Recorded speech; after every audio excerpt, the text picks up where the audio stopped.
नमस्कार, स्वागत है आपका। आप देख रहे हैं जन संदेश टाइम्स और मैं कीर्ति। आज हाजिर हूं आप सभी के सामने, लेकिन एक खास शख्स के साथ हमारे स्टूडियो में जो मौजूद है, जो जानी जाती है सुधा दीदी के नाम से, कथावाचक है।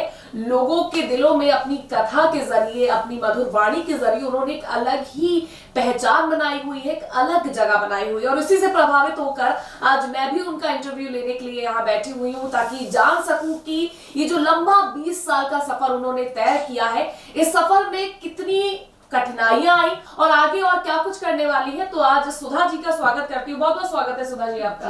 राधे राधे। राधे राधे।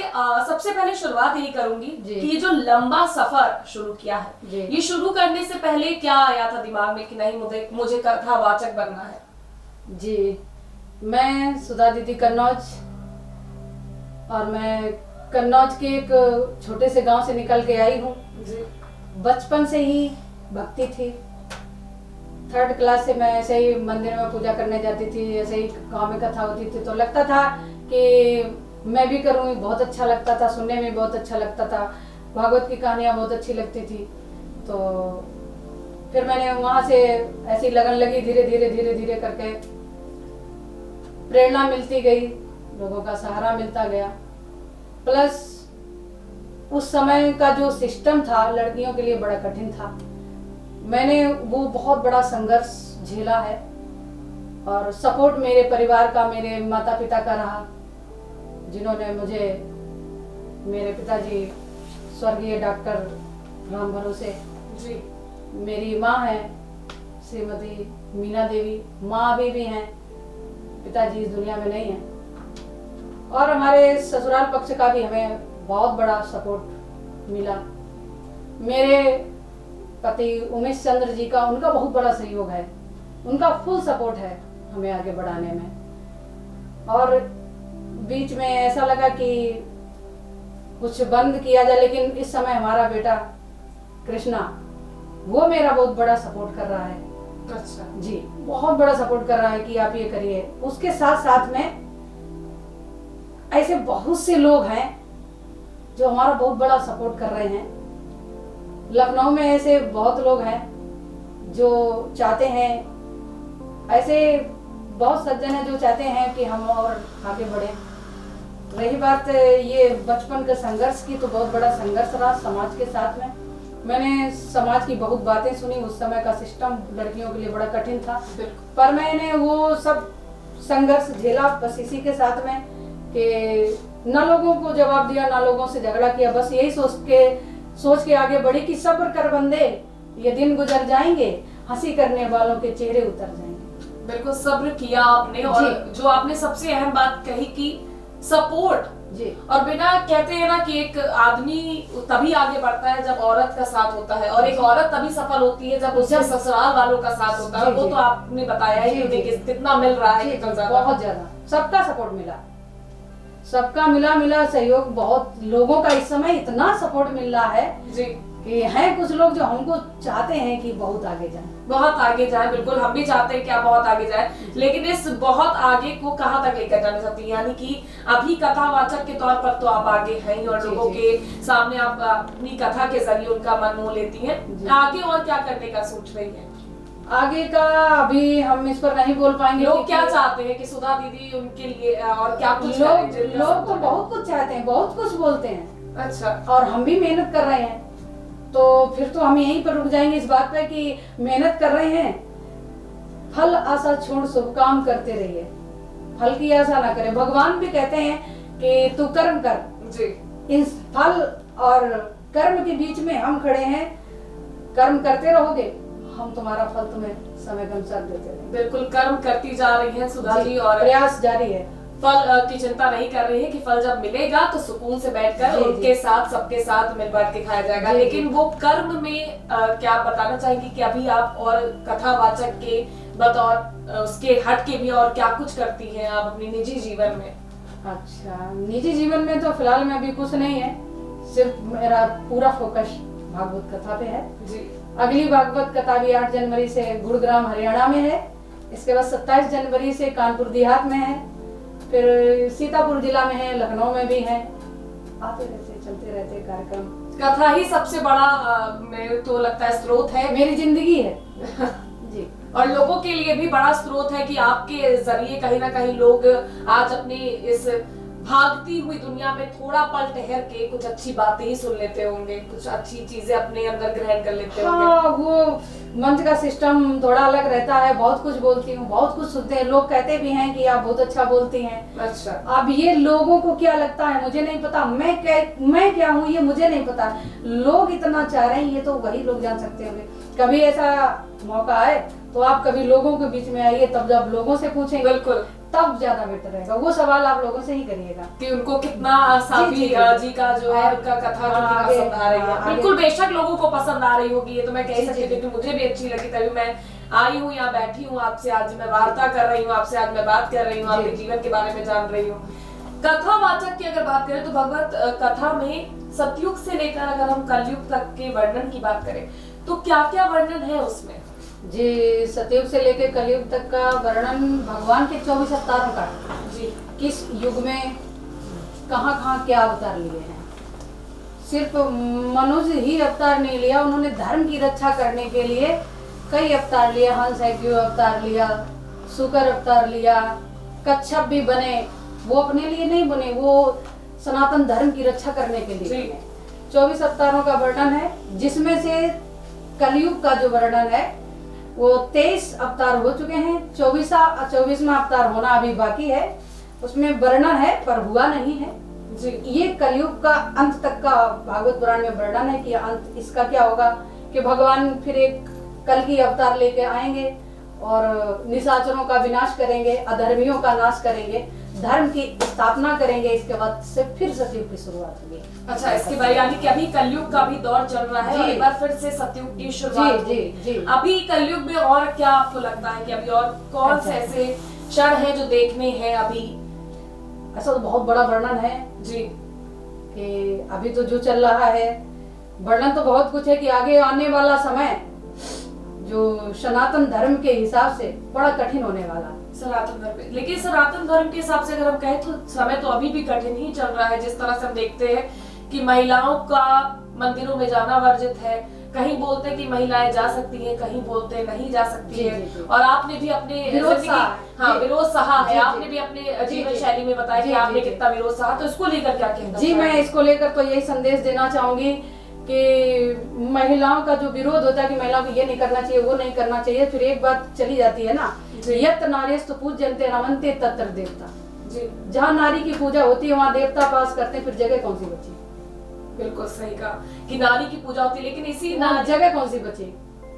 फिर ये कहते बेटियों को ये नहीं करना चाहिए, महिलाओं को ये नहीं करना चाहिए। मुझे तो नहीं लगता है कि नहीं करना चाहिए, क्योंकि भगवान ने कोई ऐसा काम नहीं किया। मैं तो वही कहती हूँ कि गलती ना करे उसे भगवान कहते हैं। कोई गलती नहीं की, बेटी बनाए बेटा बनाए, उन्होंने कोई गलती नहीं। गलती ना करे उसे भगवान कहते हैं जी।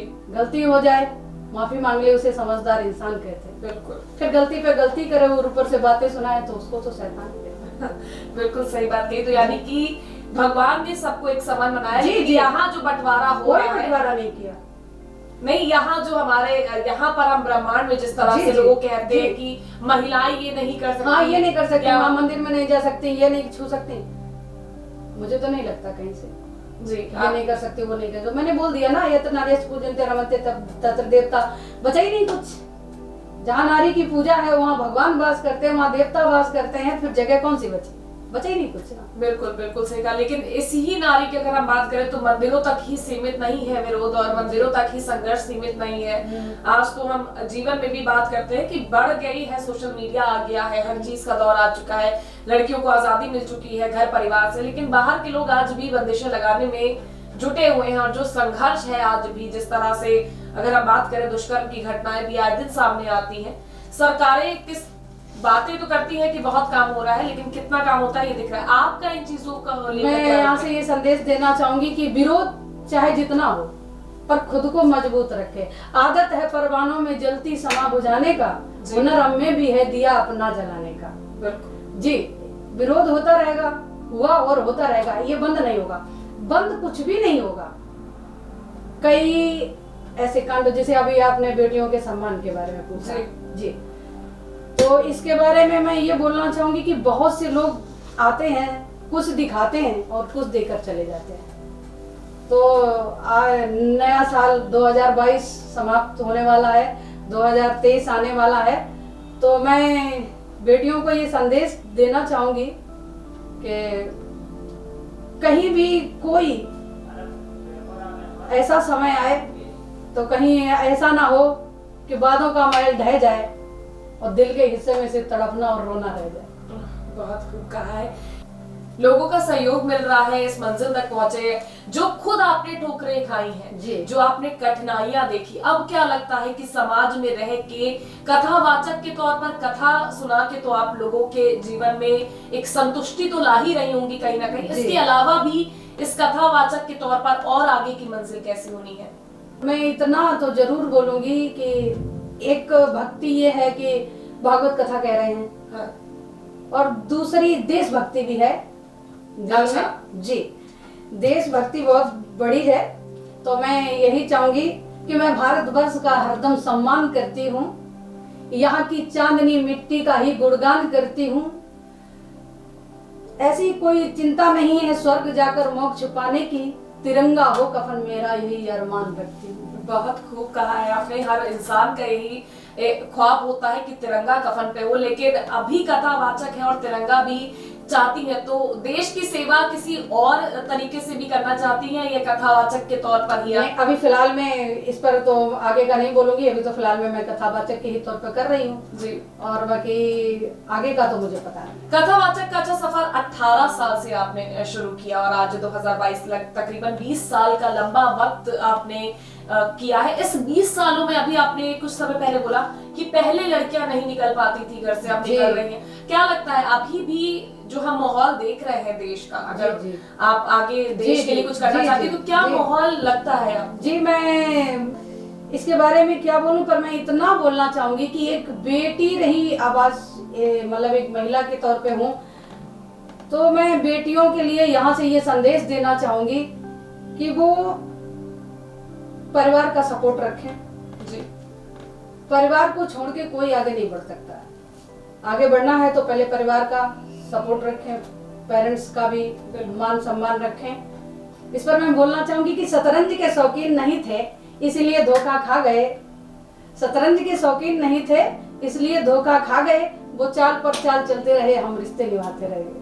तो सुधा इसी के साथ आपने बहुत ही खूब बातें कही, साथ ही साथ अच्छी चीजें भी लाई, लेकिन कथावाचक का ये जो सफर आप अभी तय कर रही हैं हाल फिलहाल में, अभी भी आप जाएंगी कहीं ना कहीं, वहां पर कथा आपकी लगी होगी? जी, मैं अभी जाऊंगी 8 जनवरी से हमारे गुरुग्राम हरियाणा। तो लोग आपकी कथा सुनना चाहे तो वो किसके माध्यम से, कहाँ से सुन सकते हैं? कोई ऐसा जरिया है? जी, यूट्यूब, हाँ, सुधा दीदी कन्नौज यूट्यूब चैनल के माध्यम से, फेसबुक पर सुधा दीदी कन्नौज के नाम से फॉलो कर सकते। तो सुधा दीदी कन्नौज के नाम से आप जाकर आप भी उस कथा का आनंद ले सकते हैं। कथा में बहुत सारी चीजें होती हैं, जिसे ज्ञान जो कथावाचक को होना चाहिए, वो ज्ञान पाने में क्या लगता है अभी कठिनाइयां हो रही हैं, पूरा हो चुका है ज्ञान या आगे? और ज्ञान एक अथाह सागर है, जीवन में कभी पूरा नहीं होगा। हाँ, अभी चलता ही रहेगा। हाँ, बाकी चल रहा है, अभी भी पढ़ रहे हैं, मेहनत कर रहे हैं, अभी भी अध्ययन करते हैं, और जहाँ तक पहुँचा है तो ये अथाह सागर है, ये कोई जीवन में कभी पूरा कर ही नहीं सकता। सुधा जी, एक बात मैं ये भी पूछना चाहूंगी, ये कथावाचक से हटके है लेकिन राजनीति से थोड़ा बहुत जुड़ा हुआ है। क्या लगता है जो अभी हमारा माहौल जिस तरह से चल रहा है, जिस तरह से हमारे जो बाबा हैं या भगवा चोला ओढ़कर जो लोग सीधे तौर पर एक रंग को बोल देते हैं, इस समय बहुत विरोध भी हुआ कि रंग का अपमान हो रहा है, क्या आपको ये सही लगता है? हम माफी चाहेंगे क्योंकि हम इस पर बोल नहीं पाएंगे कुछ थोड़ा बहुत की, क्योंकि माहौल लगातार निरंतर ही वैसा चल रहा है कि रंग को भी अपनी जागीर बनाया जा रहा है, क्या ये सही है? मैं इस पर तो सिर्फ यही बोलना चाहूंगी कि रंग किसी का नहीं बटा, अगर रंग बटा होता तो खून एक रंग का ना होता। बिल्कुल, खूब कहा आपने जी।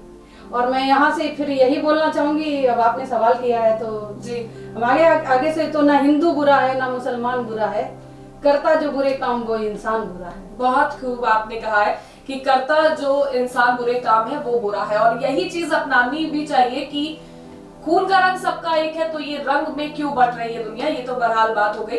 लेकिन इसी तरह आप कथावाचक की तरह कथा आप बांटती रहिएगा और लोगों का मन मोहती रहिएगा।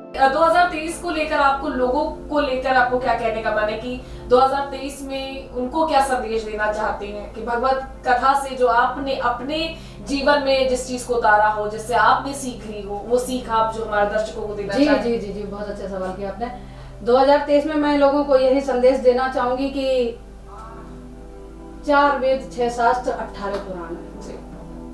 मैं इन सबको भी पढ़ नहीं पाई पूरी तरीके से, पर मैं इतना जानती हूँ कि 4 वेद 6 शास्त्र में बात मिली है दो, दुख दीने दुख होते है, सुख दीने सुख होय। 8 10 पुराणेश व्यासस् वचनद्वय, परोपकाराय पूर्णाय पापाय पर पीड़नम। किसी को कष्ट दिया इससे बड़ा पाप नहीं, और किसी का उपकार किया, किसी को मतलब कोई सहारा दिया, किसी को अच्छा किया, इससे बड़ा कोई पुण्य नहीं। यानी कि अगर आप कर्म, अच्छा करोगे, हाँ जी, सबसे बड़ा कर्म। तो सबको कर्म करने की, अच्छा कर्म करने की आप सलाह दे रहे हैं ताकि आपके जीवन में भी अच्छा ही हो। बिल्कुल बिल्कुल। इसके अलावा और आप जो हमारे दर्शकों तक पहुंचाना चाहती हूँ, जो आप आगे बढ़ के और करने का भी सोच रही हूँ कि अभी कथावाचक के तौर पर तो हूँ, लेकिन अब जनता के लिए भी मुझे ये करना है? अब ये आगे का तो नहीं बोल पाएंगे, आगे तो वक्त बताएगा, फिर आपसे कभी मुलाकात होगी। बिल्कुल। अगर हम कहीं आगे और जाएंगे तो फिर आपसे मुलाकात होगी। आप यहाँ तक बुलाई है तो आप फिर बुलाएंगी कभी। आगे की तो बात नहीं करना चाहेंगे, तो दोबारा आऊंगी कथा सुनने। अरे आइएगा, पर आगे का नहीं बोलना चाहूंगी। बस इतना ही बोलना चाहूंगी कि 2023 में सब लोगों को मैं यहाँ के माध्यम से ये बोलना चाहूंगी कि गुल खिले, गुलशन खिले और खिले गुलदस्ते। नया साल मुबारक हो आपको, हंसते हंसते। बिल्कुल। सभी देशवासियों को हमारी तरफ से ढेर सारी शुभकामनाएं। 2023 की कलियों की तरह खिलते रहे, फूलों की तरह मुस्कुराते रहे। बिल्कुल, सब कलियों की तरह खिलेंगे और फूलों की तरह मुस्कुराएंगे भी, ये मेरी भी आशा है। बहुत बहुत शुक्रिया सुधा जी हमारे स्टूडियो में आने के लिए, और इतनी अच्छी बातें हमारे जरिए आप हमारे दर्शकों तक पहुंचाई, उसके लिए भी बहुत बहुत धन्यवाद।